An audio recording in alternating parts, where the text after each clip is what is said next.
بسم الله الرحمن الرحيم والصلاة والسلام على سيد الأنبياء والمرسلين وعلى آله الطيبين الطاهرين وعلى من تبعهم بإحسان إلى يوم الدين. أما بعد، أعوذ بالله من الشيطان الرجيم. بسم الله الرحمن الرحيم. يا أيها الذين آمنوا لا تحرموا طيبات ما أحل الله لكم ولا تعتدوا إن الله لا يحب المعتدين. وكلوا مما رزقكم الله حلالا طيبا واتقوا الله الذي أنتم به مؤمنون. یہ سورہ مائدہ کی 87ویں اور 88ویں آیت ہے. اس سے پہلے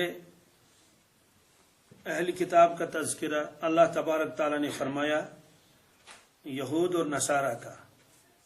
اس میں یہ بھی فرمایا کہ یہود زیادہ دشمنی رکھتے ہیں مسلمانوں سے نصارہ کے مقابلے میں، اور اس کی وجہ اللہ تبارک تعالیٰ نے فرمائی. اس سے پہلی جو آیتیں ہیں ان میں یہ فرمایا ذالک بأن منہم قسیسین ورہبانا. اس کی وجہ یہ ہے کہ نصارہ کے اندر علماء ہیں اور رہبان ہیں. رہبان کا مطلب یہ ہے کہ جو تارک دنیا ہیں، دنیا کے مال و دولت کی ان کو ہوس نہیں ہے، خدا ترس ہے. وانہم لا یستکبرون، ان میں تکبر بھی نہیں ہے. یہ چیزیں اللہ تبارک تعالیٰ نے ان کے گویا مدح میں فرمائی. اب جب یہ چیز ہے کہ وہ تارک دنیا ہیں اور رہبان ہیں، وہ اس لیے بہت سارے ان میں نکاح بھی نہیں کرتے ہیں، دنیا کو کوئی مال و دولت اپنے پاس جمع نہیں کرتے ہیں. اگرچہ آج کل کے ویسے نہیں ہیں، وہ تو نام کے رہبان ہوتے ہیں کہ شادی نہیں کریں گے اور گرجا گھروں میں رہیں گے، لیکن ان کے پاس کروڑوں ڈالروں کی دولت ہوتی ہے. بلکہ لوگ تو آتے ہیں ان کے پاس، جو ان کے پادری لوگ ہیں ان کے پاس آ کر وہ اپنے گناہ معاف کرانے کے لیے باقاعدہ فیس بھر لیتے ہیں. ان سے کہتے ہیں کہ میں نے اتنے گناہ کیے ہیں، مجھے بتائیے مجھے کتنا دینا ہے کفارہ. تو وہ حساب کر لیتا ہے، ایک اندازہ لگا دیتا ہے کہ آپ کو اتنے لاکھ ڈالر دینے ہیں، وہ دے دیتے ہیں. وہ سارے روپے تو ان کے پاس آ جاتے ہیں. لیکن رسول اللہ صلی اللہ علیہ وسلم کے زمانے میں جو ان کے راہب تھے، ان کی تعریف اللہ تعالیٰ فرماتے ہیں یہاں کہ یہ چیزیں ان کے اندر تھیں. علماء بھی تھے ان کے اندر اور رہبان بھی تھے ان کے اندر، اور تکبر بھی نہیں کرتے تھے. یہی وجہ سے ان میں سے بہت سے لوگ بعد میں مسلمان ہو گئے. رسول اللہ صلی اللہ علیہ وسلم کیونکہ اس میں ایک چیز آئی تھی وہ رہبان، کہ جس کے پاس دنیا کا مال و دولت نہ ہو، دنیا کے ساتھ کوئی سروکار نہ ہو. کیونکہ جب یہ آیتیں نازل ہوئی، ممکن ہے کسی مسلمان کے دل میں یہ آئے کہ جب رہبان کی اللہ تعالیٰ نے تعریف کی ہے تو ہم کو بھی راہب بننا چاہیے کہ کچھ بھی نہ کریں. اس کے اوپر اللہ تبارک تعالیٰ نے یہ آیتیں نازل فرمائی. اور ان آیتوں کا شان نزول ایک یہ بھی لکھا ہے کہ حضرت رسول اللہ صلی اللہ علیہ وسلم نے حضرت عثمان ابن مظعون رضی اللہ تعالیٰ عنہ کے دولت خانے پر ایک مرتبہ بیان فرمایا. صحابہ کرام جمع تھے. معلوم یہ ہوا کہ اللہ کے نبی صلی اللہ علیہ وسلم جگہ جگہ اجتماعات فرماتے تھے. کسی کے گھر میں کچھ افراد جمع ہو گئے، وہاں دین کی بات سنا لی، مسجد پاک میں دین کی بات سنا لی. حتیٰ کہ سفر کے دوران بھی رسول اللہ صلی اللہ علیہ وسلم کی عادت شریف تھی بیان کرنے کی. مینا کے میدان میں آپ نے باقاعدہ بیان فرمایا، عرفات کے میدان میں باقاعدہ آپ نے خطبہ دیا. موقع موقع کے اوپر رسول اللہ صلی اللہ علیہ وسلم بیانات فرماتے تھے. اور چلتے چلتے بھی آپ ارشادات بیان فرماتے تھے۔ ایک موقع پر آپ نے یہ دیکھا کہ عصر کا وقت تھا، سفر میں تھے، پانی کی قلت تھی، تو دیکھا کہ بعض صحابہ جو ہے جلدی میں انہوں نے وضو بنا لیا، تو کچھ حضرات کی ایڑیاں خشک رہ گئیں۔ آپ نے فوراً اعلان فرمایا ویل للعقاب من النار، کہ جس شخص کی ایڑیاں خشک رہ گئی ہیں، پانی وہاں تک نہیں پہنچا ہے، ان کو یہ پیغام سنا دو کہ وہ ایڑیاں دوزخ میں جائیں گی، ان کو جلا دیا جائے گا دوزخ کی آگ میں۔ تو یہ چلتے چلتے آپ نے ارشاد فرمایا، روایتوں میں ہے ویل للعقاب من النار۔ تو حضرت عثمان بن مظعون رضی اللہ تعالیٰ کے گھر میں جو آپ نے بیان فرمایا، اس کا اندازہ ہم نہیں لگا سکتے، اس میں آخرت کے حوالہ آپ نے بیان فرمائے، اور یہ کہ دنیا ختم ہونے والی ہے، یہ ساری چیزیں۔ مجلس ختم ہو گئی، اللہ کے نبی صلی اللہ علیہ وسلم تشریف لے گئے، کچھ صحابہ وہیں ٹھہرے، اتنا پورا سر بیان تھا، وہ صحابہ کرام رونے لگے۔ اس کے بعد صحابہ کرام نے آپس میں طے کر لیا کہ ہم عبادت کریں گے، خوب راتوں کو عبادت کریں گے، نماز پڑھ لیں گے، روزہ رکھیں گے دن کو، دنیا کی جو یہ لذائذ ہیں، جن چیزوں میں لذت ہے، ان کو ترک کر دیں گے، خوشبو بھی نہیں لگائیں گے، اچھے کپڑے بھی نہیں پہنیں گے، ٹاٹ پہنیں گے اس کے بدلے میں، اور نکاح بھی نہیں کریں گے۔ جن لوگوں کے نکاح نہیں تھے انہوں نے کہا کہ نکاح ہی نہیں کریں گے، جن کے تھے انہوں نے کہا کہ ہم ان کے ساتھ تعلق نہیں رکھیں گے، اور بعض لوگوں نے یہاں تک کہا کہ ہم اپنے عضو مخصوص کو بھی کاٹ کے رکھ دیں گے تاکہ ختم ہی ہو جائے معاملہ، خیال بھی نہ آئے کیا کریں گے، ہر وقت اللہ اللہ کریں گے، بس اللہ کی یادوں میں رہیں گے، معمولی سا زندگی بچانے کے لیے کچھ کہیں سے مل جائیں گے، کھائیں گے، باقی دنیا کو چھوڑ دیں گے۔ یہ باتیں اللہ کے نبی صلی اللہ علیہ وسلم تک جب پہنچی، آپ نے سارے صحابہ کو جمع فرمایا اور اس کے بعد یہ خطبہ دیا، اور میں لوگوں مجھے اللہ تبارک تعالیٰ نے دین اسلام دے کر بھیجا ہے، میں ملت ابراہیمی پر ہوں، مجھے یہودیت اور نصرانیت کے ساتھ نہیں بھیجا گیا۔ خاص طور سے دو طبقوں کا تذکرہ کیا، یہودیت اور نصرانیت، دونوں میں کیا تھا، عجیب معاملہ تھا۔ یہود اور نصارہ دونوں بنی اسرائیل ہیں، دو طبقے ہیں۔ ایک طبقے میں تو یہی تھی رہبانیت، کہ اپنے گرجا گھروں میں بیٹھیں گے اور معمولی کھا لیں گے جس سے زندگی بچ جائے، نہ شادی کریں گے، نہ دنیا کے کاروبار کریں گے، نہ مکانات بنائیں گے، کچھ نہیں۔ اس طرح سے بہت سارے رہبان تھے ان کے یہاں، جن کو راہب کہتے ہیں، راہب کے اپنے تاریخ دنیا۔ یہ تو ایک طبقہ تھا۔ دوسرا طبقہ تھا یہود کا۔ کس کا؟ اتنے لالچی کچھ نہ پوچھو، ہر وقت مال جمع کرنے کے حرص اور لالچ اور دھوکہ، اور ہر وقت بس یہی کھانے پینے میں لگے رہتے تھے، اسی مال کے ریل پیل ہو اور عیش عیاشی میں لگے رہتے تھے، یہ ان کا حال تھا۔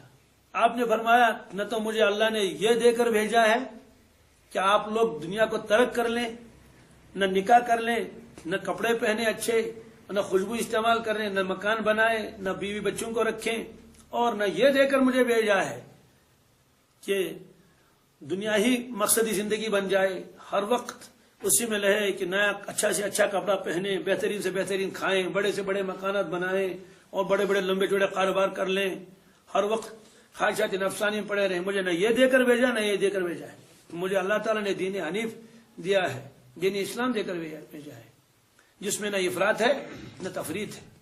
یہ آپ نے اس موقع پر بیان فرمایا، اور اس موقع پر بعض حضرات نے قسمیں بھی کھائی تھی، قسم کھا کر کہا تھا کہ آج سے ہم جو ہے کوئی اچھا بستر نیچے نہیں بچھائیں گے، معمولی درجے کا ٹاٹ بچھائیں گے یا ویسے ہی زمین پر آ کے لیٹ جائیں گے، سو جائیں گے۔ یہ قسمیں انہیں کھائی تھی، اس سے آخرت کا ایسا تصور ان کے سامنے آیا تھا، تو اس کی اصلاح اللہ کے نبی صلی اللہ علیہ وسلم نے اپنے بیان سے فرمائی امت کی، اور اس موقع پر یہ آیتیں بھی نازل ہوئی۔ یہ رہبان کیا تھے؟ یہ بہت ساری چیزوں کو اپنے اوپر حرام کرتے تھے، اس کا بیان قرآن پاک میں بھی ہے۔ یہ عیسیٰ علیہ الصلوۃ والسلام کے بعد یہ طبقہ پیدا ہوا۔ اللہ تبارک تعالیٰ ان کے بارے میں فرماتے ہیں سورہ حدید میں، سورہ حدید جو ہے پارہ 27 کی آخری سورت ہے، اس میں اللہ تبارک تعالیٰ فرماتے ہیں کہ جو لوگ عیسیٰ علیہ الصلوۃ والسلام کے ماننے والے تھے، ان کے پیچھے پیچھے چلنے والے تھے، وَجَعَلْنَا فِي قُلُوبِ الَّذِينَ اتَّبَعُوهُ رَأْفَةً وَرَحْمَةً، ان کے دلوں میں شفقت اور ترحم تھا، بڑے رحم دل تھے جو عیسیٰ علیہ الصلوۃ والسلام کے پیچھے پیچھے چلنے والے تھے، ان کے ماننے والے تھے۔ اور البتہ رہبانیت انہوں نے خود اختیار کی تھی، ایجاد کیا تھا، وَرَهْبَانِيَّةً ابْتَدَعُوهَا، کہ رہبانیت انہوں نے خود ایجاد کیا تھا اس کو۔ رہبانیت کی معنی تھی کہ ترک دنیا، غاروں میں بیٹھیں گے اور جنگلوں میں چلے جائیں گے، وہیں رہیں گے، آبادی کے ساتھ کوئی تعلق نہیں رکھیں گے، تاکہ اللہ اللہ کرنے میں کوئی چیز رکاوٹ نہ بن جائے۔ اللہ تعالیٰ فرماتے ہیں کہ جو رہبانیت انہوں نے خود ایجاد کی تھی، ما کتبنا علیہم، ہم نے ان پر وہ چیز لازم نہیں کی تھی کہ تم کھاؤ بھی مت، پیو بھی مت، معمولی سا کھا لو، کپڑے بھی مت پہنو اچھے، خوشبو بھی استعمال مت کرو، جنگلوں میں چلے جاؤ، گھروں میں رہو، یہ ہم نے ان پر لازم نہیں کیا تھا، یہ انہوں نے خود اپنے اوپر لازم کر لیا۔ اور نیت کیا تھی؟ الا ابتغاء رضوان اللہ، نیت تو اچھی تھی، اللہ تعالیٰ کی رضا کے واسطے ایسا کریں گے، لیکن اللہ تعالیٰ فرماتے فما رعوها حق رعایتها، لیکن وہ لوگ پھر اس کی رعایت نہیں کر سکے۔ رعایت ابتدا میں تو کچھ لوگ کر سکے، تو بعد میں تو وہ نہیں کر سکے اس کی رعایت۔ جیسے آج بھی آپ نے دیکھا ہوگا گرجا گھروں میں وہ بہت سے مرد بھی ہوتے ہیں، عورتیں بھی ہوتی ہیں۔ عورتیں کیا کہتی ہیں کہ ہم نکاح نہیں کریں گے۔ کیوں نکاح نہیں کریں گے؟ کہ حضرت مریم علیہ السلام نے نکاح نہیں کیا تھا، اس لیے ہم بھی کنواری رہیں گے۔ چلو ٹھیک ہے۔ مرد حضرات کہتے ہیں عیسیٰ علیہ السلام نے نکاح نہیں کیا، ہم بھی نکاح نہیں کریں گے، تو وہ بغیر نکاح کے رہتے ہیں گرجا گھروں میں۔ لیکن آپ کو معلوم یہ ہے کہ وہاں کے حالات کیا ہیں؟ جو وہاں متقی اور پارسا بنے بیٹھے ہوئے ہیں، ان سے اتنی غلط حرکتیں سرزد ہو جاتی ہیں کہ اللہ تعالیٰ حفاظت فرمائے۔ گرجا گھروں کے آس پاس آپ دیکھیں گے کتنے حرام کے بچے وہاں لوگوں نے پالے ہیں۔ ادھر سے تو وہ ظاہری اعتبار سے بڑے پارسا تھے کہ ہم تو نکاح نہیں کریں گے، لیکن ظاہر سی بات ہے جب مرد زن ایک ساتھ رہیں گے تو کیا شیطان چھوڑے گا ان کو؟ اس شریعت نے فرمایا کہ یہ ہمارے اسلام میں نہیں ہے، اس لیے آپ نے فرمایا اللہ رہبانیت فی الاسلام، اسلام میں رہبانیت نہیں۔ رہبانیت کی معنی تھی ترک نکاح، ترک تعلقات، ترک دنیا۔ ایک صحابی خدمت میں حاضر ہوئے اور عرض کیا یا رسول اللہ صلی اللہ علیہ وسلم، میں سفر میں تھا، میں نے ایک جگہ ایک چشمہ دیکھا، اس کا پانی بڑا میٹھا اور جگہ بھی بہت اچھی، وہاں قریب میں درخت بھی ہیں، جنگلی درختوں پر کچھ پھل بھی لگے رہتے تھے۔ تو میری تمنا یہی ہوئی کہ میں وہیں بیٹھوں اور اللہ اللہ کر لوں اور اپنے لیے ایک جڑا سا جھونپڑا وہاں بنا لوں، اکیلے رہوں، پانی تو وہاں ہے ہی اور جنگل کے پھل بھی ہیں، جنگل کے پھل کھا لوں گا اپنی ضرورت کو پورا کرنے کے لیے، اور پھر جو ہے وہاں پانی وغیرہ اللہ اللہ کر لوں گا۔ آپ نے فرمایا کہ اگر تم وہاں 70 برس عبادت کرو گی، کتنے برس؟ جو 70 برس عبادت کرنے کا ثواب آپ کو ملے گا، اس سے کہیں زیادہ ثواب آپ کو ملے گا اگر آپ اپنی بستی میں آ کر 1 گھنٹہ عبادت کریں گے۔ کتنی کریں گے؟ 1 گھڑی عبادت کرنا، یہ 70 برس عبادت کرنے سے زیادہ افضل و بہتر ہے۔ سوال ہے کیوں؟ ظاہر سی بات ہے جو جنگل میں جائے گا وہ جنازہ پڑے گا کسی کا، وہ تو اکیلا وہاں ہے نا، وہ کسی کی عیادت کر لے گا؟ کیا وہ کسی کی غمی میں شمولیت کر سکتا ہے؟ کیا کسی کی نکاح میں شمولیت کر سکتا ہے؟ کیا وہ غریبوں کی مدد کر سکتا ہے؟ کیا وہ کسی کے کام آ سکتا ہے؟ کیا وہ کسی کی مدد کر سکتا ہے؟ وہ صدقہ نہیں دے سکتا، وہ زکوٰۃ نہیں دے سکتا، وہ غریبوں کی مدد نہیں کر سکتا، وہ کسی کے کام نہیں آ سکتا، وہ مسجد نہیں بنا سکتا، کچھ بھی نہیں کرے گا، وہ دین کا بھی کوئی کام نہیں کرے گا، وہ وہیں بیٹھا ہوا اللہ اللہ کر رہا ہے۔ اس لیے آپ نے منع فرمایا۔ تو رہبان کے اندر یہی بات تھی کہ وہ ترک کی دنیا ہوتی تھی، ایک بات۔ دوسری بات یہ ہے جو چیزیں اللہ تبارک تعالیٰ نے حرام حلال فرمائی ہیں کہ یہ چیزیں کھا لو، استعمال کر لو، یہ رہبان جو ہوتے تھے، راہب جن کو کہتے ہیں رہبان، یہ لوگ ان چیزوں کو اپنے لیے حرام کرتے تھے۔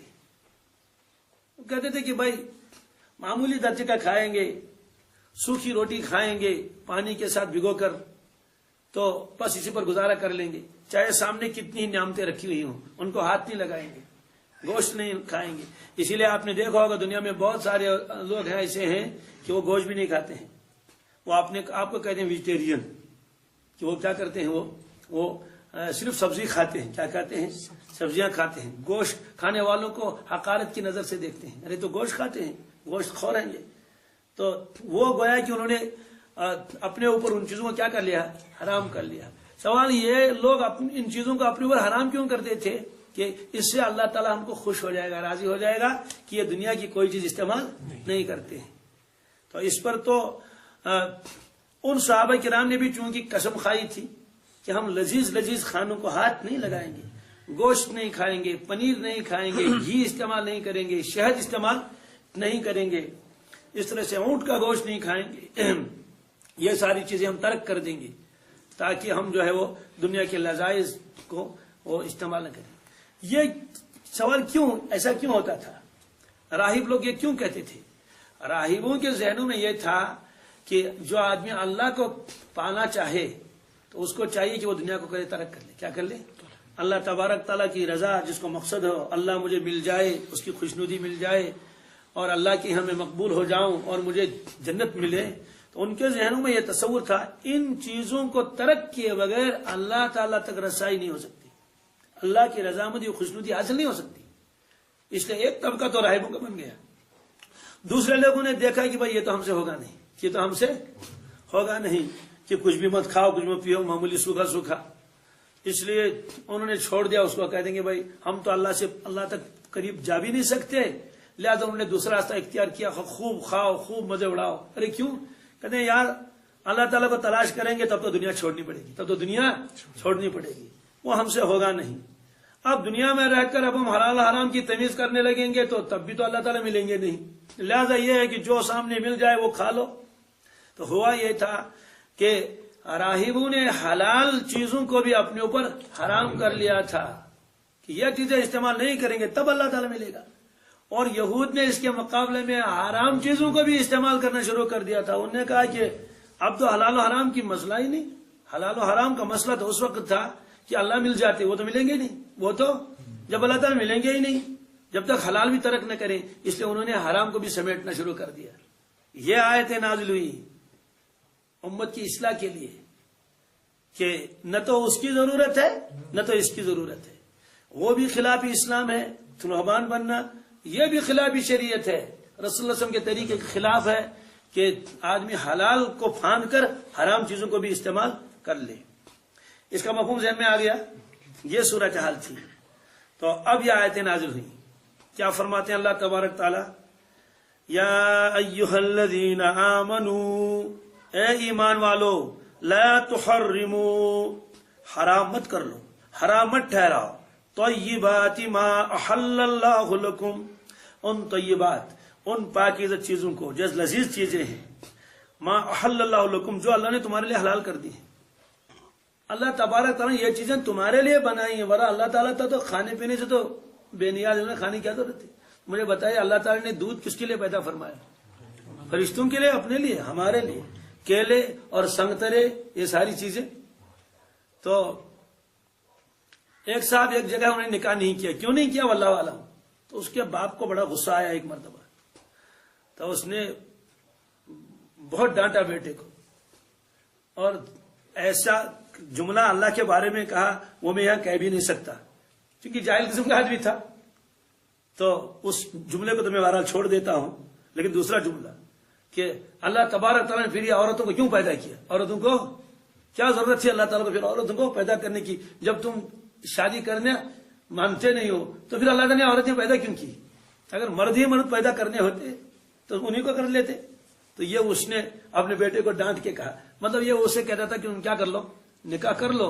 اللہ نے تو عورتیں پیدا کی اسی لیے تاکہ مرد عورتیں ایک ساتھ رہیں اور آگے جو ہے دنیا چلے. تو سارے لوگ ایسا ہی کریں گے تو پھر ہوگا کیا؟ اور پھر عورتوں کو نکاح کون کرے گا ان سے؟ تو یہ انہوں نے بتا دیا. تو بہرحال نہ تو اس کی اجازت دے دی نہ تو اس کی اجازت دے دی. فرمایا کہ اے ایمان والو، حرام مت ٹھہراؤ ان چیزوں کو جو پاکیزہ اور لذیذ چیزیں اللہ نے تمہارے لیے حلال کی ہیں.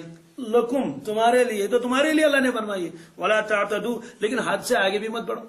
اب اس کا مطلب کیا ہے؟ یعنی حلال و حرام کے خود مختار مت بن جاؤ. جس چیز کو جی چاہے حلال قرار دیا، جس چیز کو جی چاہے حرام قرار دیا. اللہ تعالیٰ نے فرمایا ایسا اختیار تم لوگوں کو بالکل نہیں ہے، یہ اختیار ہم کو ہے. یہ اختیار شریعت کو ہے. شریعت جس چیز کو حلال کہے اس کو استعمال کر لو، شریعت جس چیز کو حرام کر دے اس کو حرام مان لو، اس سے بچو.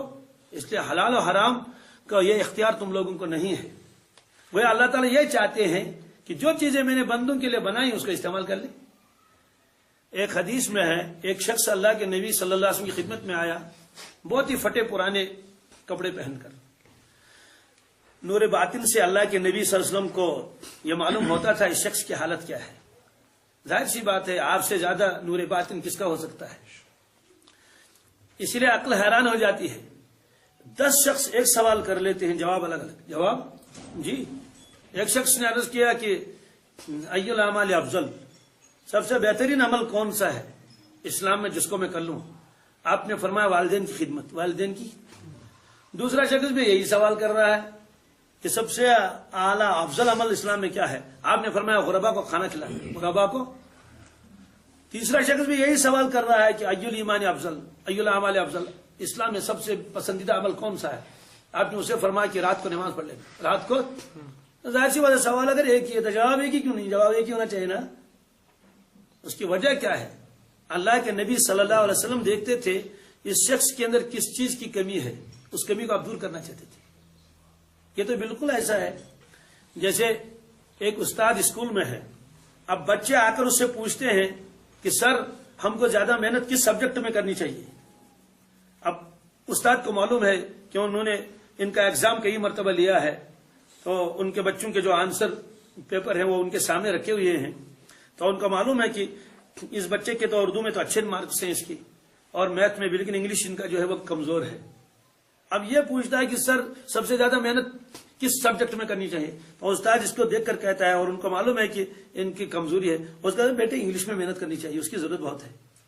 اب دوسرا بھی یہی سوال پوچھتا ہے کہ سب سے زیادہ محنت کس میں کرنی ہے، اور اس کو معلوم ہے انگلش کا اچھا ہے، اس میں اس کے نمبرات بہت اچھے ہیں، لیکن اردو کی تحریر اس کی اچھی نہیں ہے، انہیں لکھائی اس کی نہیں ہے، اور اردو میں کمزور ہے. تو اسے کہتے ہیں کہ بیٹا سب سے زیادہ محنت تو اس وقت اردو کی کرنی چاہیے. کس کی؟ اس کی ضرورت ہے. اب تیسرا بھی یہی سوال کر لیتا ہے، اس کو اور کسی کتاب کو مشورہ دیا. سوال ہے کہ سوال تو ایک ہی تھا نا، جوابات الگ الگ کیوں دے؟ جواب الگ اس لیے دیے کہ جس طالب علم کے اندر جس سبجیکٹ کی کمزوری نظر آئی اس کو مشورہ دیا کہ آپ اس میں ذرا محنت کر لیں. باقی چیزوں میں تو گویا کہ آپ کو مزید محنت کرنے کی ضرورت نہیں ہے، اس میں تو آپ اچھے ہیں.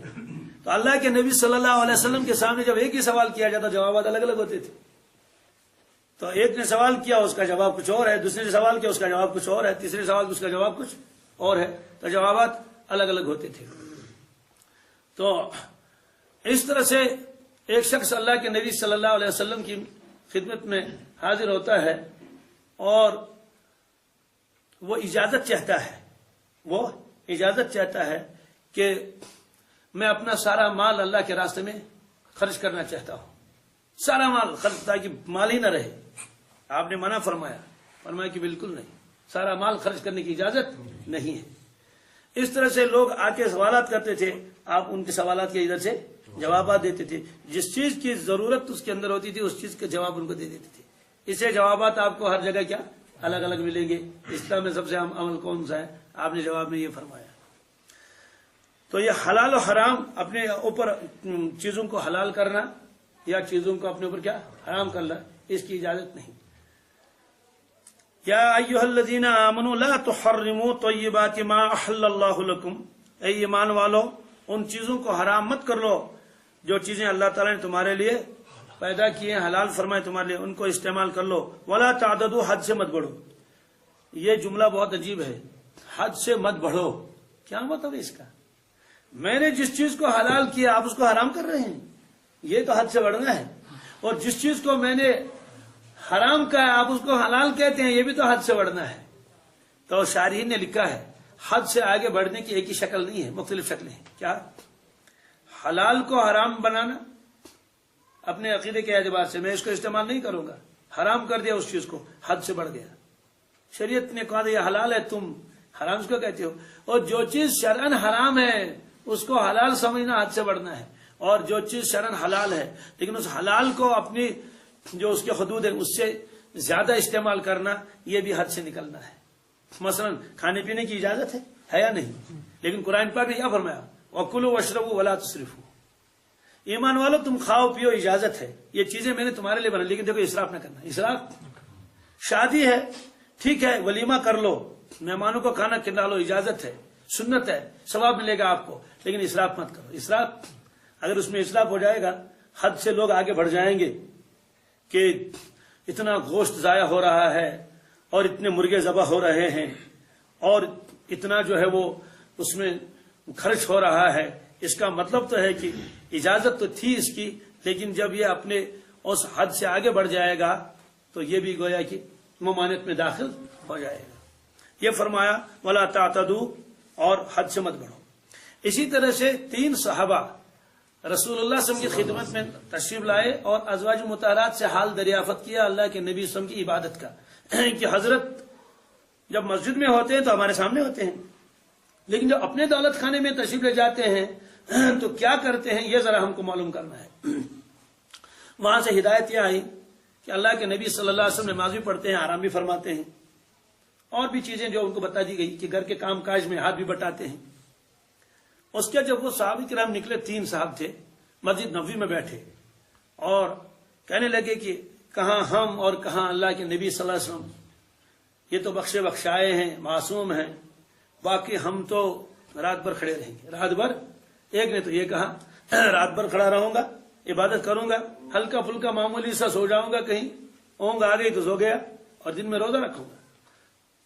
ایک شخص میں اٹھا، اس نے کہا کہ بھائی میں تو نکاح ہی نہیں کروں گا، میں تو چھوڑ دو اس چیز کو، بس اللہ کر لوں گا۔ یہ غلبہ کیوں ہوتا تھا ان پر؟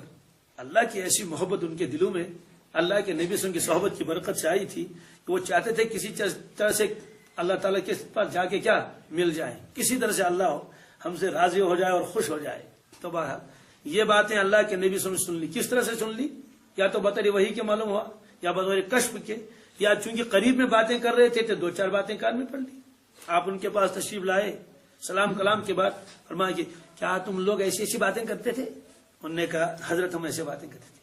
فرمایا سنو، میں نماز بھی پڑھتا ہوں رات کو، لیکن سوتا بھی ہوں، میں روزہ بھی رکھتا ہوں، کبھی نہیں بھی رکھتا ہوں، یعنی رمضان کے علاوہ کی بات ہے، میں نفل روزے بھی رکھتا ہوں لیکن کبھی رکھتا بھی نہیں، کیونکہ ایک نے قسم کھائی تھی میں سال بھر تک روزے رکھوں گا، جو دن ممنوع ہے ان کو چھوڑ کر سال بھر تک روزے رکھوں گا میں۔ تیسرے کا میں نکاح نہیں کروں گا۔ آپ نے فرمایا دیکھو میں نکاح بھی کرتا ہوں، یعنی میرے نکاح تو ہے، گھر میں موجود ہے۔ پھر آپ نے فرمایا النکاح من سنتی، النکاح من نکاح کرنا تو میرا طریقہ ہے، تو میری سنت ہے۔ فمن رغب عن سنتی فلیس منی، جس کو میری سنت پسند نہیں وہ مجھ سے نہیں، وہ مجھ سے۔ یہ صرف نکاح کے بارے میں نہیں فرمایا، سب چیزوں کے بارے میں فرمایا کہ تم نے یہ کیا قسمیں کھا رکھی ہیں کہ رات بھر کھڑے ہو کے نمازیں پڑھتے رہیں گے۔ اس طرح کے بے شمار واقعات ہیں۔ ایک صحابی نے عرض کیا یا رسول اللہ صلی اللہ علیہ وسلم، میرا جو بیٹا ہے عبداللہ یہ نفل پڑھتا رہتا ہے رات بھر اور روزے بھی رکھتا ہے، تو چونکہ نئی نئی شادی ہوئی تھی اس لیے خسر صاحب نے اپنی بہو سے پوچھا کہ میرے بیٹے کا معاملہ آپ کے ساتھ کیا ہے، یعنی آپ خوش خرم ہیں یا نہیں، اور اس کے بارے میں پوچھا کیسا ہے یہ۔ انہوں نے کہا بہت اچھا ہے، نیک ہے، صالح ہے، رات بھر نفل پڑھتا رہتا ہے، یعنی کمرے میں آتا ہے اور کیا نیت باندھتا رہتا ہے۔ باپ بھی بڑا خوش ہوا، تو یہ جا کے یہ بات اس نے اللہ کے نبی صلی اللہ علیہ وسلم سے بیان فرمائی کہ میری بہو نے یہ کہا کہ بہت نیک ہے، رات بھر نفلیں پڑھتا رہتا ہے۔ اللہ کے نبی صلی اللہ علیہ وسلم حکیم تھے، اللہ اکبر۔ آپ نے فرمایا کہ یہ تعریف نہیں کرتا، یہ شکایت کرتی ہے۔ کیا والد صاحب تو یہ سمجھے کہ بہو جو ہے وہ تعریفیں کر رہی ہے میرے بیٹے کی کہ وہ آ کے نفل کی نیت باندھتا ہے۔ فوراً اللہ کے نبی صلی اللہ علیہ وسلم نے فرمایا کہ آپ کی بہو آپ کے بیٹے کی شکایت کرتی ہے۔ تو اس کو بلایا گیا کہ آپ رات بھر جاگتے رہتے ہیں؟ اس نے کہا اللہ کے نبی صلی اللہ علیہ وسلم ہاں۔ فرمایا کیوں آرام نہیں کرتے رات کو؟ اور سنا ہے کہ آپ روزے بھی رکھتے ہیں؟ اس نے کہا اللہ کے نبی میں روزے بھی رکھتا ہوں۔ آپ نے فرمایا تمہاری آنکھ کا بھی تو تمہارے اوپر حق ہے، ولی عینی کا علیہ کا حق، ولی زوجی کا علیہ کا حق، تمہاری بیوی کا بھی تمہارے اوپر حق ہے، تمہارے بدن کا بھی تمہارے اوپر حق ہے۔ فرمایا دیکھو آرام بھی کر لو، نماز بھی پڑھ لو، روزہ بھی رکھو اور کبھی کبھی مت بھی رہو، اور اپنے اہل عیال کے حقوق کیا کر لو، پورے کر لو۔ اس طرح کے بہت سارے واقعات آئے تو اللہ تعالیٰ نے ممانعت فرما دی کہ دیکھو جو چیز میں نے حلال کر دی ہے تمہارے لیے اس کو تم حرام مت کر لو، یہ فرمایا۔ ولا تعتدوا، حد سے آگے مت بڑھو، ان اللہ لا يحب المعتدین، اللہ تبارک تعالی حد سے آگے بڑھنے والوں کو پسند نہیں کرتا ہے۔ یہ اللہ تعالیٰ نے فرمایا، گویا کہ یہ لذیذ چیزیں جو ہے یہ اللہ تبارک تعالیٰ نے اپنے بندوں کے لیے پیدا فرمائی ہیں۔ تو کیا تھا؟ وہ شخص پھٹے پرانے کپڑے پہن کر آیا، جو میں نے کہا ایک شخص خدمت میں، تو آپ کو معلوم ہوا کہ نور باطن سے معلوم کر لیتے تھے اس کی مالی حالت اچھی ہے۔ آپ نے فرمایا کہ کیا کام کرتے ہیں؟ فلاں فلاں۔ مالی حالت تمہاری؟ اس نے کہا الحمدللہ اچھی ہے۔ یہ پھٹے پرانے کپڑے کیوں پہنے؟ پھر جب تمہاری مالی حالت اچھی ہے، یہ پھٹے پرانے کپڑے تم نے کیوں پہن رکھے ہیں؟ کیونکہ وہ پھٹے پرانے کپڑے پہننے کو گویا کہ وہ سمجھتے تھے یہ عبادت ہے۔ کیا ہے؟ یہ خوبی ہے۔ آپ نے فرمایا بالکل نہیں، اللہ تبارک تعالیٰ یہ چاہتے ہیں کہ جن بندوں کو اس نے نعمتیں دی ہیں، اللہ یہ چاہتے ہیں کہ میرے نعمتوں کا اظہار بھی تو ہو، میرے نعمتوں کا۔ اس سے جو آدمی مالدار ہے وہ پھٹا جوتا پہنے، یہ گویا کہ وہ بتاتا ہے لوگوں کو کہ اللہ تعالیٰ نے مجھے نہیں دیا، اللہ تعالیٰ نے مجھے، ہے نا۔ تو اسی طرح سے جب اللہ نے دیا ہے تو اس کا اظہار کیسے ہو جائے گا؟ ایک تو بطور فخر کے آدمی پہنے، یہ تو ممنوع ہے، لیکن اللہ نے دیا ہے تو کیا کر لے؟ اچھا کپڑا پہن لے، بہترین کپڑا پہن لے۔ اور اللہ کے نبی صلی اللہ علیہ وسلم نے سن لیجیے، آپ نے معمولی درجے کا کپڑا بھی پہنا ہے، اعلیٰ درجے کا کپڑا بھی پہنا ہے، آپ نے گوشت بھی تناول فرمایا ہے، اور کبھی کبھی آپ نے سوکھی روٹی جو ہے زیتون کے تیل سے بھی استعمال فرمائی ہے۔ یعنی آپ نے کسی نعمت کو حرام نہیں قرار دیا، بلکہ جب اللہ کی نعمت آئی اس کو استعمال فرمایا، جب نہیں تھی اونچے درجے کی نعمت معمولی تھی اسی کو استعمال فرمایا۔ تو یہ آپ نے بتا دیا کہ مالدار کوئی آدمی ہے وہ اچھا رہے گا، اس کی بھی اجازت ہے۔ اگر کوئی غریب آدمی ہے تو اس کو ہرس نہیں کرنی چاہیے کہ قرض ورض کر کے اور اپنا جو وہ معیار بڑھا دے، اس کی بھی اجازت نہیں ہے۔ دونوں معیار اللہ کے نبی کی زندگی میں ملتے ہیں، بلکہ تینوں قسم کے معیار، غربا کا معیار بھی، متوسط لوگوں کا معیار بھی، اور اونچے درجے کا معیار بھی۔ عقلیں حیران ہو جاتی ہیں۔ بتائیے مالدار جب اپنی بیٹی کا نکاح کرے گا کن کے یہاں کرے گا؟ مالدار کے یہاں۔ غریب اگر کرے گا تو وہ تو غریبوں کو ہی ڈھونڈے گا، متوسط درجے کا کر لے گا تو متوسط درجے کا کرے گا۔ اللہ کے نبی صلی اللہ علیہ وسلم کی 4 دختریں مبارک تھیں۔ کیا بات سمجھ آ گئی؟ آپ دیکھ لیجئے، حضرت ابو العاص رضی اللہ تعالیٰ عنہ متوسط درجے کے تھے، کیا بالکل غریب بھی نہیں تھے، بہت اونچے درجے کے امیر بھی نہیں تھے۔ ان کے ساتھ نکاح ہوا حضرت زینب رضی اللہ تعالیٰ عنہ، اور حضرت عثمان غنی کو تو جانتے ہیں آپ، ان کا تو لقب ہے غنی۔ ایسے مالدار کہ لکھپتی نہیں، لکھا ہے کہ کروڑ پتی تھے، کیا اتنے زبردست بڑے مالدار۔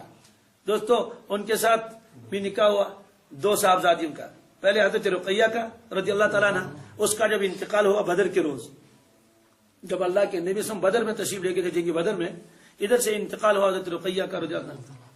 اس کے بعد حضرت ام کلثوم، ان کا نکاح بھی ان سے ہوا، تو مالدار تھے۔ اور حضرت علی کرم اللہ تعالی وجہ، آپ لوگوں کو معلوم ہوگا کہ مہر کے پیسے بھی ان کے پاس نہیں تھے، مہر کے پیسے بھی نہیں تھے۔ وہ تو اللہ کے نبی صلی اللہ علیہ وسلم نے فرمایا کہ علی تمہارے پاس ایک زرہ ہے جو بدر میں تم کو، جنگ بدر میں تم کو مال غنیمت میں حصے میں آئیے، اس کو بیچ ڈالو اور مہر کے پیسے ادا کر لو۔ مکان مستقل تھا ہی نہیں، کبھی صوفے پر لیٹ گئے، کبھی ریاض الجنہ میں لیٹ گئے، مسجد نبی میں جہاں موقع ملا لیٹ گئے۔ وہ تو ایک صحابی نے بعد میں ان کا اپنا پرانا مکان دیا تھا، اس میں بھی چند ایک کمرے تھے۔ اب دیکھیے کیا ہے، یعنی حضرت علی کرم اللہ تعالیٰ جو غریب، ان کو بھی رشتہ دیا، اور حضرت ابو العاص رضی اللہ تعالیٰ غریب بھی نہیں، امیر بھی نہیں، متوسط درجے کے ہیں، ان کو بھی نکاح دیا۔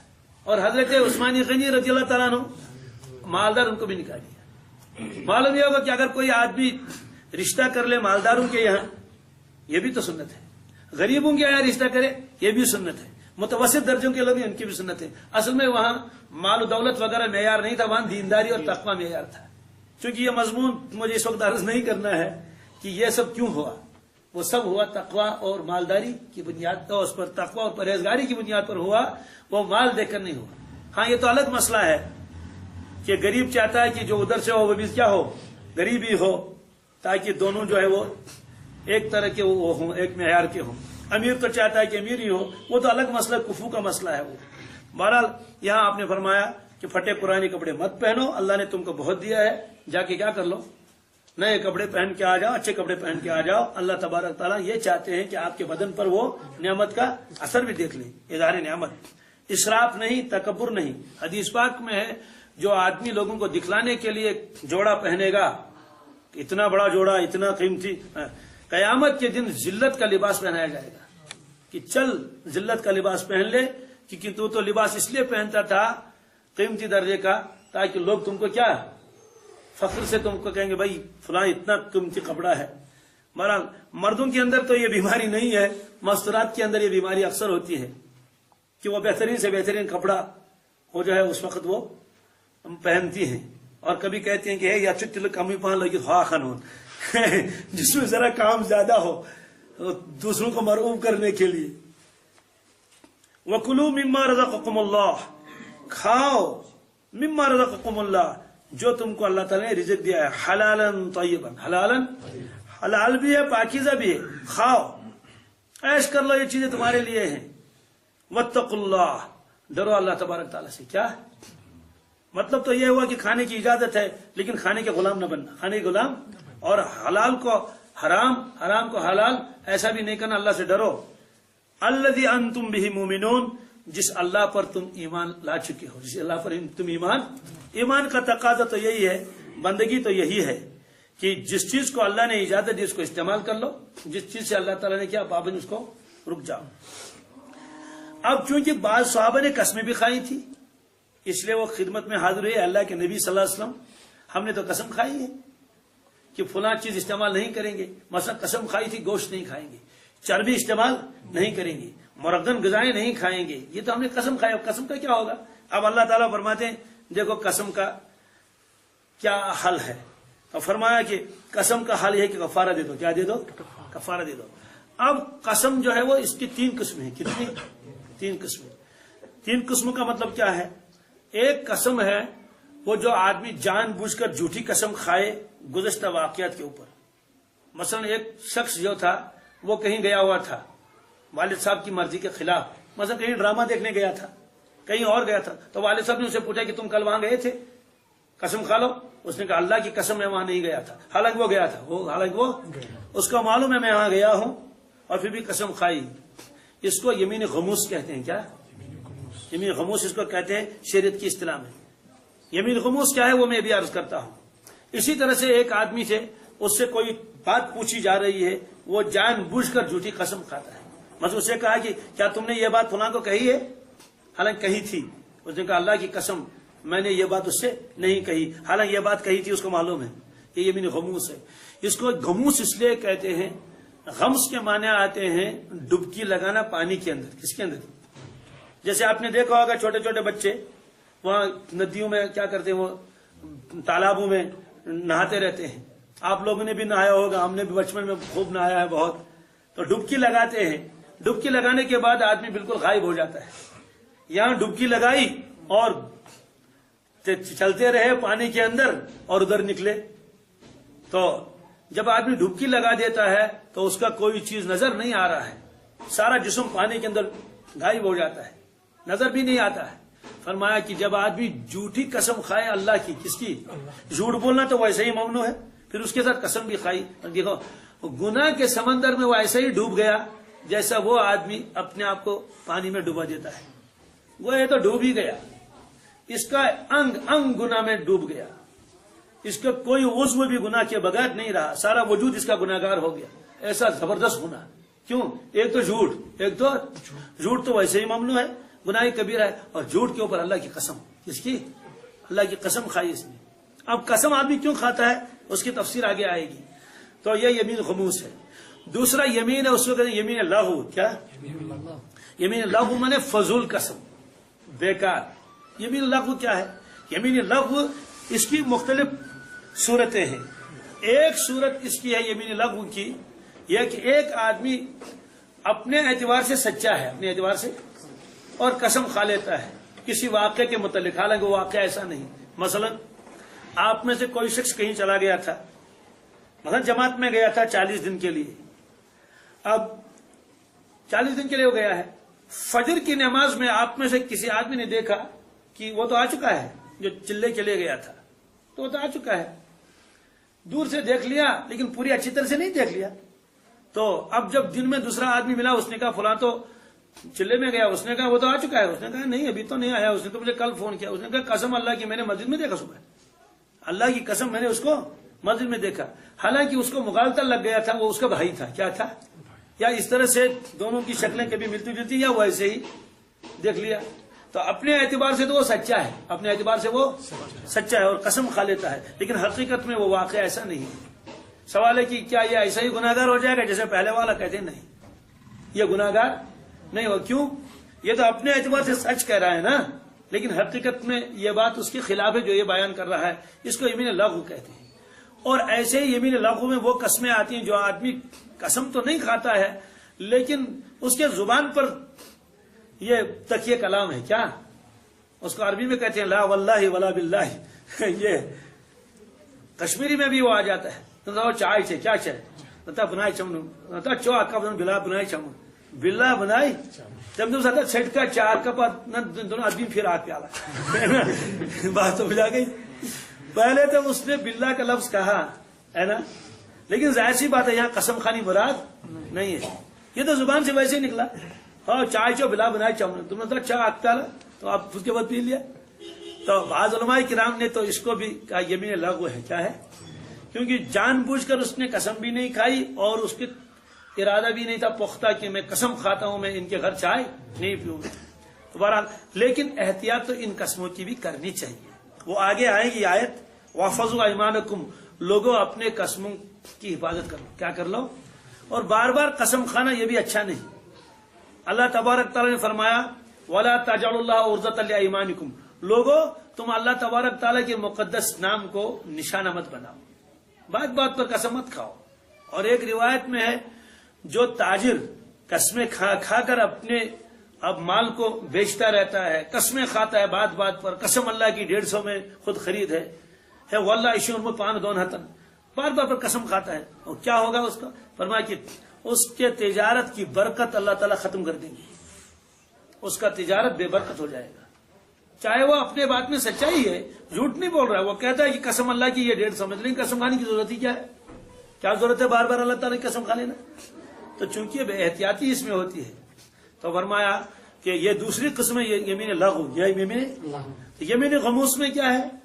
اس میں کفارہ نہیں ہے، توبہ ہے. کیا؟ بغیر توبہ کے وہ گناہ معاف نہیں ہوگا. جو پہلی والی قسم ہے نا جو جھوٹی قسم کھائی تھی، یہ جو دوسری والی ہے تو احتیاط تو کرنا چاہیے کہ نہیں قسم اس طرح کی زبان سے نہیں نکلنی چاہیے، لیکن اگر نکل جائے گی تو اس پر پکڑ نہیں، اس پر پکڑ. تیسری قسم ہوتی ہے اس کو کہ یمین منعقدہ، جو یہاں مراد ہے. کیا؟ یمین منعقد کے معنی آتے ہیں ایک آدمی اپنے ارادے سے قسم کھا لیتا کسی چیز کے کرنے یا نہ کرنے کے بارے میں، کرنے یا نہ کرنے. جی اب اس کو چاہیے کہ وہ یہ غور کر لے میں نے کیا قسم کھائی ہے. اگر وہ قسم اس چیز پر کھائی ہے کہ اس کو توڑنا بہتر ہے تو اس کو توڑنا چاہیے. اس قسم کو میں جس کی مثال بتاتا ہوں پھر کفارہ دے. اور اگر وہ ایسی چیز ہے جس کو توڑنا نہیں ہے بلکہ رکھنا برقرار ہے تو رکھنا چاہیے برقرار. مثال کیا ہے؟ کل ہی میرے پاس ایک مسئلہ آیا تھا کہ یہاں ایک آدمی نے قسم کھائی تھی میں فلاں آدمی کے ساتھ بات نہیں کروں گا. قسم کھائی، اللہ کی قسم کھا لی یا کس کی کہ میں اس سے بات نہیں کروں گا. اب وہ مسئلہ پوچھ رہا تھا، اب اس کو مجبوری ہے، کوئی ایسی مجبوری آئی ہے اس کو تو بات کرنی پڑے گی. اب کیا کرے گا؟ ظاہر سی بات ہے دوسرے کے ساتھ بات کرنے نہ کرنے کی قسم کھانا شرعن ممنوع ہے، شرعن. اس لیے اللہ کے نبی صلی اللہ علیہ وسلم فرمایا آپس میں کبھی ایسا بھی ہو سکتا ہے کہ رنج و ملال کی بھی شکل پیش آ سکتی ہے. فرمایا کہ اگر ایسی بات آئی تو 3 دن تک تو اجازت ہے. کتنی؟ 3 دن تک کو اجازت ہے. کس چیز کی؟ کہ اگر آپ یہ تو ٹھیک نہیں ہے بھائی آپ تصویر اٹھا رہے ہیں اس کو بند کر لو، یہ تو سبق ہے درس ہے اور مسجد میں تصویر کا الگ حکم ہے، تصویر نہیں اٹھانی چاہیے. تو کیا فرمایا؟ کیا کہہ رہا تھا میں؟ ہاں کہ اگر آپس میں رنجش بھی ہو تو ملال بھی ہو تو 3 دن تک سلام و کلام کیا کر لیا؟ ترک کر لیا. اس کے بعد کیا کرنا چاہیے؟ اور اس کے بعد پھر سلام و کلام کی ابتدا کرنی چاہیے ادھر سے. 3 دن کے بعد ترک تعلق نہیں رکھنا چاہیے جیسے بھائیوں کے درمیان میں ہے. آج کل بہت سارے جو باپ کے ساتھ بھی بات چھوڑ دیتے ہیں، ماں کے ساتھ بھی ایک خاتون نے مجھ سے کہا، میں نے اس کے بچے کے بارے میں اس سے پوچھا، ابھی زیادہ بڑا بھی نہیں ہے، میرے خیال میں شاید وہ کوئی 12-14 سال کا ہوگا. تو میں نے اس کے بارے میں اس سے پوچھا کوئی اس طرح کی بات، اپنے قریبی رشتہ دار ہیں. تو اس نے کہا تو عشاء مسجد کات کرنا ہم سے کہ خبر کوئی دریا مسجد کات کرنا.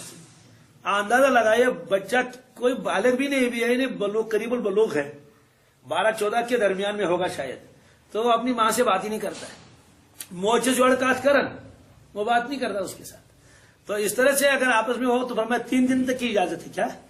جب تک تھوڑا سا آپ کا وہ جو ٹیمپریچر جو ہے ذرا ڈاؤن ہو جائے اور غصہ وغیرہ بیٹھ جائے اس کے بعد تو بات کرنی چاہیے. تو 3 دن کے بعد بات کر لو.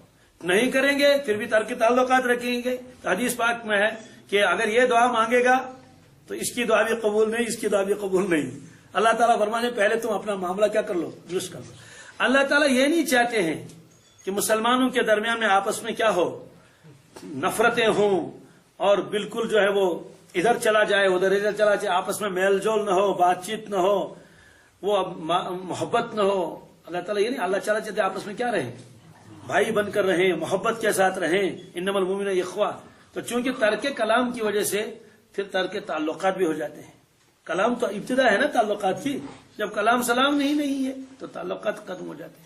تو اس طرح سے قسم کھائی کسی نے میں فلاں کے ساتھ بات نہیں کروں گا، بات کرنی پڑے گی. بات ایسی قسم توڑنی ضروری ہے.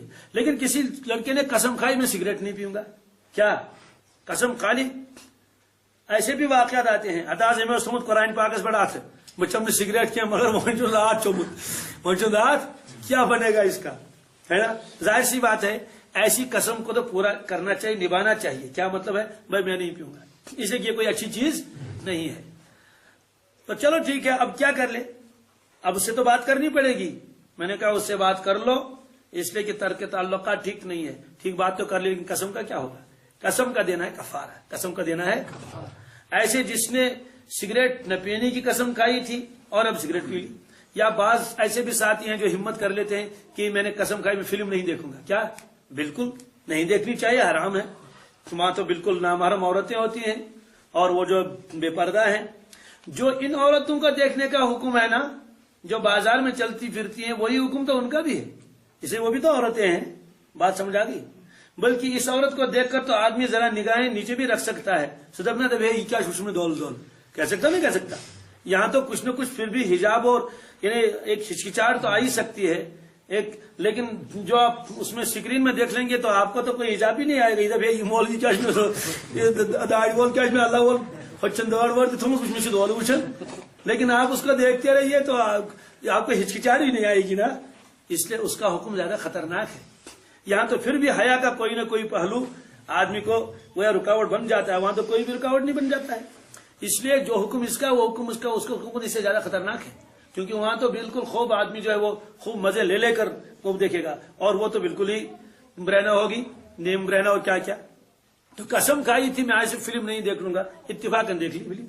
اب کیا ہے، کیونکہ قسم کھائی تھی تو کفارہ دینا پڑے گا. کفارہ دینا، کفارہ کیوں؟ اللہ کے نام کی تو عظمت بھی دل میں ہونی چاہیے نا. جب اللہ کے نام کے ساتھ اس نے قسم کھائی تو پورا کرنا پڑے گا.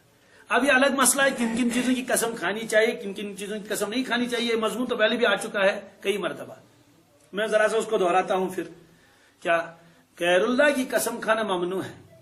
غیر اللہ کی قسم کھانا، جی، باپ کی قسم، ماں کی قسم، کٹھیش دری، اچھنی گاشی دری، نکین دری، یہ سارے قسمیں جو ہے کیا ماجین دری ممنوع ہے.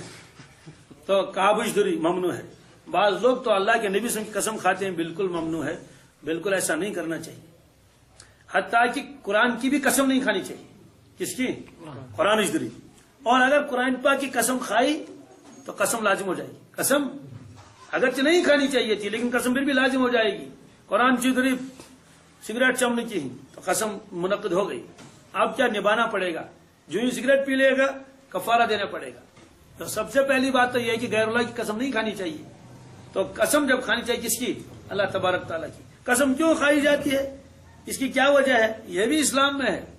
قسم اس ذات کی کھائی جاتی ہے گویا وہ اپنے مخاطب کو یہ بتانا چاہتا ہے اگر میں غلط بول رہا ہوں تو وہ پکڑے گا مجھے. اس کا معلوم ہے سب کچھ، وہ قادر ہے، تو وہ صرف اللہ کی ذات ہے. جس کو دل کا حال بھی معلوم ہو. اس لیے اللہ کی قسم کھا سکتے ہیں, اللہ کے علاوہ اور کسی قسم نہیں کھا سکتے. پھر دوسری بات وہ ہے کہ اس وقت گواہ بناتا ہے کس کو؟ اللہ تبارک تعالیٰ کو. ظاہر سی بات ہے, دو آدمی آپس میں بات کر لے ہیں, اب گواہ رکھنا ہے نا, قسم کے ذریعے, تو کس کو رکھیں گے؟ قسم کے ذریعے سے اللہ کو ہی گواہ رکھنا ہے نا, اس لیے اللہ کی قسم کھا کر کہتا ہے. بہرحال یہ الگ مسئلہ ہے کہ وہ جھوٹا ہے تو پکڑ ہو جائے گی, سچا ہے تو دوسرے کو اطمینان ہو جائے گا. اب دو قسموں میں تو کفارہ نہیں, یہ میرے لغو میں بھی کفارہ نہیں جو میں نے بھی بتا دیا, جو بات بات پر آدمی کی زبان سے ویسے نکلتا ہے, غفلت سے کوئی پختہ ارادہ نہیں. جو جان بوجھ کر قسم کھائے اس میں تو توبہ ہے, اس میں تو. اور جب یہ یمین لغو جو ہے اس میں توبہ کرنے کی بھی ضرورت نہیں, کفارہ دینے کی بھی ضرورت نہیں. لیکن یمین منعقدہ کیا مطلب ہے؟ اگر یہ قسم ٹوٹ گئی تو کفارہ دینا پڑے گا تاکہ اس کا گناہ معاف ہو جائے, کیونکہ یہ بھی تو گناہ ہے. اللہ کی قسم کھا کر کہہ رہا فلاں کام نہیں کروں گا, پھر کیا, چاہے مجبوری میں کرنا پڑا چاہے کچھ بھی کرنا پڑے گا. کفارہ کیا ہے؟ یہ کفارہ کی آیت ہے.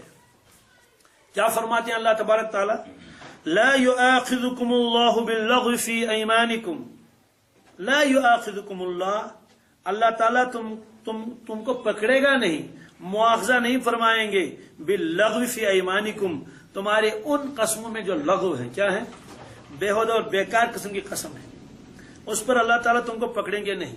ولكن يؤاخذكم, ولیکن اللہ تعالیٰ ضرور پکڑے گا تم کو, بما عقدتم الایمان, جن قسموں کو تم نے مضبوط بنایا ہے. کیا؟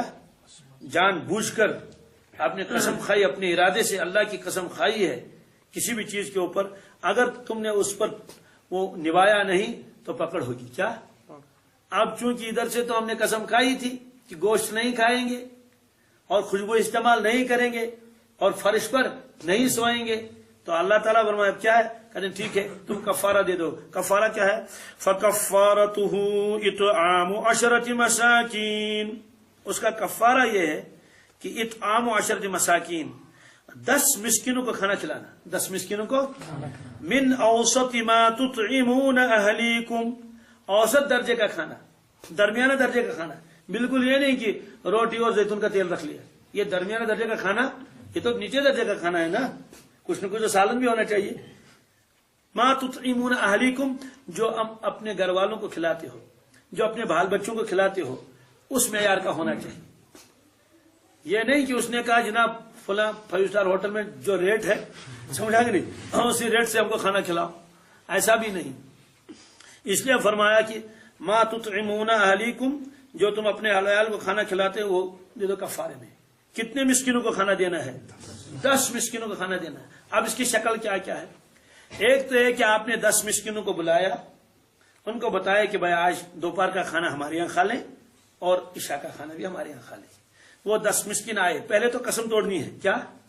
کیونکہ کفارہ تو بعد میں دے گا نا, پہلے ایڈوانس تھوڑی کفارہ دے گا, پہلے تو وہ قسم ٹوٹ جانی چاہیے تب تو کفارہ دے گا. اگر پہلے ہی کفارہ دے گا, قسم تو ٹوٹی ہی نہیں, تو کفارہ کس کا دیا؟ اصلی کہتا واٹ کر کن چیزوں سے پھٹمتا ہے, سے پھٹنے ہیں تو واٹ کا بات سمجھا گئی نہیں. تو یہ کفارہ جو ہے نا, یہ تو جوڑ ہے نا کہ اللہ کے ساتھ پھر جڑ گیا یہ, لیکن قسم ٹوٹی نہیں ابھی. تو گھر آ کر ان کو 10 مسکین کو کھانا کھلائے. کیسا کھانا کھلائے گا؟ جیسے وہ اپنے حلال کو کھلاتا ہے کھانا, جیسے چاول پکتے ہیں, جیسے اور سالن ہے, جس طرح سے اعلیٰ درجے کا کھلانا. مقصد نہیں ہے کہ بھائی کس طرح لگنے سے 700 روپے 100 روپے, وہ مراد نہیں. اس لیے اللہ تعالیٰ نے فرمایا ما تطعمون اہلیکم, جو عام طور سے آپ اپنے اہل عیال کو کھلاتے ہو. ظاہر سی بات ہے عام طور سے تو روزانہ گوشت ہوتا نہیں ہے نا, ہفتے میں کبھی 1 آدھ مرتبہ ہوتا ہے, بعض لوگوں کو تو وہ بھی نہیں. تو جو اہل عیال کو کھلاتے ہو, اس کا مطلب کیا ہے؟ قسم کھانے والا جس معیار کا ہوگا, اسی معیار کا کھانا کھلانا پڑے گا. کن کو؟ فقراء کو, غرباء کو. 2 وقت کھانا کھلانا ایک ہی نہیں. اور فقہاء کرام بھی کیا ہیں, انہوں نے کہا اگر وہ فقیر کھانا کھا کے آیا ہے نا, تو ظاہر سی بات ہے جب وہ کھانا کھا کے آیا ہے 2 گھنٹے پہلے کسی سے, آپ جب کھانا کھلائیں گے تو پیٹ بھر کو تو نہیں کھائے گا, کیوں فقیروں کی عادت ہوتی ہے نا, وہ اس گھر میں بھی کھائیں گے, اس گھر میں بھی کھائیں گے, اس گھر میں کھائیں گے. اس لیے ان کے دوپہر کے کھانے کا کوئی ٹائم نہیں, اس لیے کہ 11 بجے سے شروع ہو جاتا 3 بجے تک. اسی لیے آپ کسی فقیر کو پوچھئے کہ ابھی کھانے کا وقت, کھانے کھا لو, کہتے ہیں کھانا کھانے کی ضرورت نہیں, کھانا کھا چکے ہیں, یا کہتا ہے کھانا آگے کھائیں گے, فی الحال کچھ نقدی دے دو. تو 2 وقت کھانا کھلانا ہے, صبح اور شام 2. اگر کھانا کھلانا نہیں کھلا سکتا, نہیں بلا سکتا ہے, تو پھر 10 مسکینوں کو کیا 10 مسکینوں کو وہ کھانا دے دینا ہے، وہ جا کے اور کہیں کھا لے، چاہے سوکھا کھانا دے دے چاہے جتنا بھی دے دے اس اعتبار سے۔ اور اس کی ایک مقدار جو اوسط درجے کی نکالی گئی ہے وہ یہ کہ ایک صدقہ فطر، کیا ایک صدقہ فطر کی مقدار ایک کو دے دے، چاہے چاول دے دے چاہے گیہوں دے دے، جو اس زمانے میں اس علاقے میں جو چیز فقراء کھاتے ہوں، یا اتنی مقدار کے پیسے دے دے، کیا دے دے کہ یہ کفارے کے پیسے ہیں یہ دے دو۔ جس طرح سے زکوٰۃ کے اندر پیسے بھی دے سکتے ہیں، مثلا اخروٹ ہے نا، اخروٹ میں دوسری دینی ہے، ایک آدمی کہتا ہے کہ میں پیسے دینا چاہتا ہوں اخروٹ کے بدلے میں، اجازت ہے۔ ایک آدمی کاروبار کرتا ہے کپڑے کا، اب کپڑے کی بھی تو دینی نہیں زکوٰۃ سال بھر کے بعد، کپڑے کا کاروبار ہے، مالی تجارت ہے، یہ ضروری نہیں کپڑے کا کپڑا ہی دے دے کپڑے کا کپڑا اس کی بھی اجازت ہے، لیکن پیسے دے دے گا اس کی بھی اجازت ہے۔ بلکہ آج کل کے زمانے میں پیسے دینا زیادہ افضل ہے۔ کیوں؟ اخروٹ والے نے اخروٹ دے دیے، فقیر کہتا ہے مشا ڈھونڈ کام گئے بے زار نیرے مے تو پونس کیا مجھے کانگڑا نہیں مجھے بوٹ ہن تو دپان کیا نہیں دون کیا کرے ہے نا۔ اسی طرح سے ایک آدمی دوسرے کو کہتا ہے کہ میرے پاس شالی ہے، میں شالی آپ کو دے دوں گا، وہ کہتا ہے کہ ہے چانن پش یا سے منمتی کیا چانن وہ کچھ بھی آئی من پونسے دوں کیا دوں۔ تو پیسے ایک ایسی چیز ہے جس سے آدمی غریب اپنے ضرورتوں کو پورا کر سکتا ہے۔ اچھی بات ہے، ایک آدمی کو گیس سلنڈر کی ضرورت ہے، کس کی؟ آپ اس کو کپڑا دے رہے ہیں، وہ کہتے کہ ہے پلاوشیش گتل پلاوشیش مگر میرے کو کس کیا پونس میں سے یہ سن۔ اس لیے کتابوں میں لکھا ہے کہ زکوٰۃ میں نقدی دے دینا افضل ہے، کیونکہ نقد دینے کے بعد وہ فقیر اس کو اسی ضرورت میں لگا لے گا جو اس کی سب سے زیادہ اہم ضرورت ہے۔ ورنہ سارے دکاندار جائیں گے غریبوں کے یہاں کپڑے رکھیں گے، یہ زکوٰۃ کپڑوں کے ڈھیر لگیں گے، وہ کہیں گے ہتا جی پالو کپڑے کیا کرو، اب یا تو ان کو پھر ان کو بیچنا ہے نا، اس لیے دے سکتے ہیں۔ تو صدقہ فطر جتنا بنتا ہے ہر زمانے میں اتنی مقدار دے دے، لیکن ایک فقیر کو نہیں دے سکتے، 10 فقراء کو، کتنا جی اس کو الگ دیا اس کو الگ دیا اس کو الگ دیا اس کو الگ دیا 10، تو یہ کفارہ ادا ہو جائے گا۔ لیکن اگر کوئی آدمی 10 تو اس کو ملے نہیں، دوپہر ناز انجو فقیر کے میتاس کوت تمہیں سوم گے مدس میں تو واپس گئے ہیں، تو آج تو فقیر مجھے ملا نہیں ایک ملا، کیا مطلب ٹھیک ہے اسی کو بلا 10 دن کے لیے آ جائے گا کھانا کھانے کے لیے، اس طرح کی بھی گنجائش ہے، اس طرح بھی کفارہ ادا ہو جائے گا۔ یہ اللہ تعالیٰ فرماتے ہیں کہ یا تو تم 10 مسکینوں کو کھانا کھلاؤ، اوسط درجے کا کھانا جو تم کھلاتے ہو اپنے عیال کو بال بچوں کو، آؤ کسوتہم یا ان کو کپڑا دے دو، کیا دے دو کپڑا۔ اب سوال ہے کہ کپڑا کون سا دے دیں گے، کتنا دے دیں گے؟ کہتے ہیں بس اتنا کپڑا دے دو جس سے آدمی اپنا سطر چھپا سکے، قمیض اور پاجامہ، کیا پھرن اور جاکٹ اور واسکٹ یہ سارے دینے کی ضرورت نہیں، بس اتنا جس سے آدمی عام حالات میں دیکھا جاتا ہے کہ کپڑے پہنے ہوئے ہیں، اس کے لیے تو کم از کم کیا ہونا چاہیے، ایک قمیض اور ایک پاجامہ، تہبند کہیے یا پاجامہ کہیے، یا اگر ایک لمبا کرتا ہو اوپر سے نیچے تک، سمجھ گئے نا، جس میں سطر وطر سارا چھپ گیا، تو گیا کہ 10 مسکینوں کو اتنا کپڑا دینا ہے۔ ظاہر سی بات ہے آج کل کپڑا دے گا تو وہ تو اس کو مہنگا ہی پڑے گا نا، اس لیے کہ کپڑا تو وہ ہے، لیکن اجازت اس کی بھی ہے۔ جو 2 شکلیں ہوگی، تیسری شکل ہے او تحریر رقبہ، یا کسی غلام کو آزاد کر لے، کسی غلام کو، اب غلام تو ہے نہیں، معاملہ ختم۔ اور اگر کپڑا دے دے گا تو بوجھ پڑے گا، لیکن اگر مالدار آدمی ہے اس کو چاہیے کپڑا ہی دے دے، کیا دے دے، ان کو بتا دے کہ کپڑے کے اتنے پیسے ملتے ہیں یہ لے لو، صدقہ فطر کی مقدار نہ دے، اس سے زیادہ دے دے، کپڑے اللہ تعالیٰ خود فرمایا کپڑا، لیکن اجازت ہے، کپڑے بھی دے سکتا ہے اور کھانا بھی کھلا سکتا ہے، اور رقبہ کو غلام چاہے وہ مرد ہو عورت ہو آزاد بھی کر سکتا ہے، کیونکہ اس زمانے میں غلام بھی ہوتے تھے۔ یہ جب حکم نازل ہوا اس میں کیا کیا صحابہ کرام نے، جو ان میں ذرا مالدار قسم کے تھے انہوں نے فوراً غلاموں کو آزاد کر لیا، یا تو اپنی ملکیت میں غلام تھا اس کو آزاد کر لیا، یا دوسرا کا غلام خرید لیا اس کو آزاد کر لیا، یا فقراء کے اندر کپڑے تقسیم کیے، یا 10 مسکینوں کو گھر بلا کے ان کو کیا دیا، کھانا کھلایا۔ لیکن اس میں تو کچھ ایسے بھی جو غریب تھے، کیا تھے، وہ کہتا ہے کہ نا مشن پانس کھون سمت وہ کیا دن بیس، تو جب غریب ہے تو خود ہی نہیں کھا سکتا ہے کچھ، تو دوسرے کو کیا کھلائے گا، کپڑا تو اپنے بدن کا کپڑے کی وہ ضرورت پوری نہیں ہوتی تو کپڑا کہاں سے لائے گا، غلام خریدنا تو بہت دور کی بات ہے۔ اس لیے اللہ نے فرمایا فمن لم یجد فصیام 3 ایام، جو آدمی ان چیزوں کو نہ پائے، جس آدمی کو میسر یہ نہ ہو، غریب ہے مثلا کھانا بھی نہیں کھلا سکتا، کپڑے نہیں دے سکتا، غلام آزاد نہیں کر سکتا، فصیام ثلاثۃ ایام، وہ 3 دن کے روزے رکھے، 3 دن کے، اور پیدل پہ 3 دن کے روزے رکھے۔ ظاہر سی بات ہے غریب آدمی تو روزہ رکھ سکتا ہے، یہ فرمایا 3 دن کے روزے رکھے۔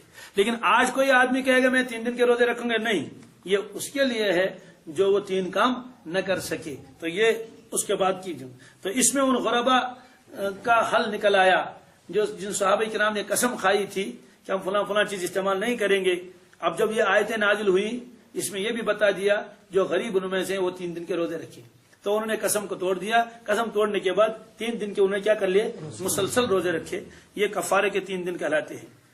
ذالک کفارۃ ایمانکم، اللہ تبارک تعالیٰ فرماتے ہیں ذالک کفارۃ ایمانکم، یہ تمہاری قسم کا کفارہ ہے۔ کیا ہے؟ یعنی اس سے تمہارا گناہ معاف ہو جائے گا، یہ تمہارے قسم کا کفارہ۔ اذا حلفتم، جب بھی تم قسم کھا بیٹھو، یعنی جب بھی زندگی میں کبھی بھی ایسی نوبت آ جائے اور تم نے قسم کھا لی تو اس قسم کا یہ کفارہ ہے۔ لیکن ساتھ میں فرمایا واحفظوا ایمانکم، لوگوں اپنے قسموں کی حفاظت کر لو، اپنی قسموں کی، یعنی اگر قسم کھائی ہے تو اس کو یاد رکھو، اس کو، اور بات بات پر بلا وجہ قسمیں مت کھاؤ، اور اگر قسم کھائی ہے تو پھر اس کی کیا کر لو؟ حفاظت کر لو۔ کذالک یبین اللہ لکم آیاتہ، کذالک اسی طرح، یبین اللہ، اللہ تعالیٰ واضح کرتا ہے، بیان کرتا ہے، لکم تمہارے لیے آیاتی، اپنے احکامات، اپنی آیتوں کو اللہ تبارک تعالیٰ بیان کرتا ہے، لعلکم تشکرون، تاکہ تم اللہ کا احسان مانو۔ کیا سوال اس میں؟ احسان کیا ہے؟ احسان یہ ہے اگر اللہ تعالیٰ فرما دے تم نے میری قسم کھائی ہے اب میں بخشوں گا نہیں، اب میں بخشوں گا، بس ایسے ہی رہو، تو کتنی پریشانی ہو جائے گی۔ اس لیے اللہ نے فرمایا لوگوں میری قسم تم نے کھائی، چلو ٹھیک ہے، پھر بھی آپ نے قسم توڑ دی یا توڑنے کی نوبت پیش آئی، میں معاف کر دیتا ہوں۔ کیا کر دیتا ہوں؟ یہ میرا احسان ہے، اب تمہیں کوئی پکڑ نہیں ہے، البتہ کفارہ دے دو۔ ظاہر سی بات ہے اللہ کی ناراضگی کے مقابلے میں یہ کفارہ کیا مشکل ہے؟ کچھ بھی نہیں۔ تو اس کفارے کی وجہ سے کوئی اللہ تعالیٰ فرماتے ہیں جاؤ میں نے جو تمہارا یہ گناہ ہوا تھا میری قسم کھا کر، میری عظمت کی قسم کھائی تھی اور مجھے حاضر ناظر جان کر یہ قسم کھائی تھی اور پھر بھی آپ نے قسم توڑ دی، یا میں نے معاف کر دیا، البتہ کفارہ دے دو۔ کفارہ، اس کفارے میں بھی غریبوں کا ہی بھلا ہے نا۔